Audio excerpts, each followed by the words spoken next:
บ้านสวนสบายดีพ่อแม่พี่น้อง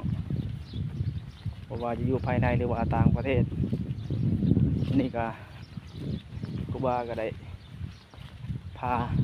สังกะรีนั่นเพิ่นไปป่าเนาะไปหาไม้ไล่ไปหาไม้ไล่เฮ็ดติบข้าว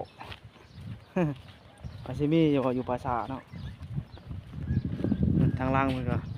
สังกะรีนั่นเด้อทางล่างไปป่าเพิ่นอ้ายกล้องเด้สังกะรีนั่นคนยานกล้องคนขี้อายครูบาก็เป็นคนขี้อายกันตะกี้เนาะไปปราสาทเนาะปราสาทลาวเทิงเพิ่นเอิ้นว่าหยังก็อันนั้นไปใช่ก็ อีกนู้ ไปใช่ก็ว่าหยังก็ อีกนู้ ไปปีนกระมุยเนาะไปปีนกระมุยภาษาลาวไปว่าไปปราสาทเนาะเข้าปราสาทภาษาไทยว่าจักว่าจังได๋ภาษาไทยเฮาบ่เข้าใจเนาะนี่ก็เฮากำลังไปปีนกระมุยเด้อทางหน้านี่ปีนกระมุยทางหน้าไปปีนกระมุยเนาะคือว่าไปพีปราสาทแหละตอนนี้กำลังไปหาตัดไม้ไล่โดนๆจึงมาเฮ็ดคลิปเนาะอยู่บ้านครูบาอยู่นี่เป็นบ้านชนเผ่าเนาะชนเผ่ามังกรชนเผ่ามะกองหรือว่าชนเผ่าบรูเนาะชนเผ่ากุยบรูแม่นบ่นั่นแม่นบ่ชนเผ่ากุยบรูเว้นทางล่างในเพิ่นจะเว้าภาษากุยบรูถนัดเนาะเฮาก็เป็นอยู่เว้าแต่บ่แจ้งมาใดก็เลยปนกันเลย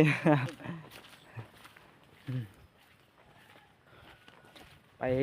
ปปิงกระมุยเนาะไปหาไปเฮ็ดหยังก็ไปตัดให้ไปล่วงเปะไปอาลวงเปะไปอาลวง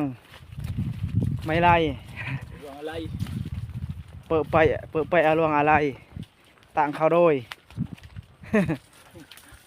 ต่างเขาโดยปืดต่างเขาโดยปืดเขาโดยใหญ่อะเนาะอันนี้ก็เข้าแล้วบริเวณปราสาทแล้วเนาะ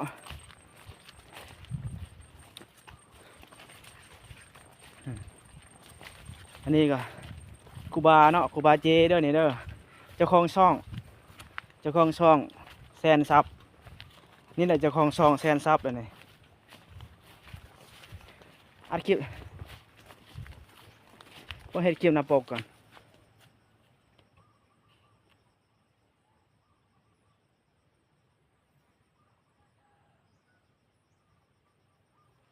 ไปฮะฮอดปราสาทแล้ววันนี้ไปเบิ้งเนาะปราสาทเนาะทางนี้เบิ้งปราสาทเลยวันนี้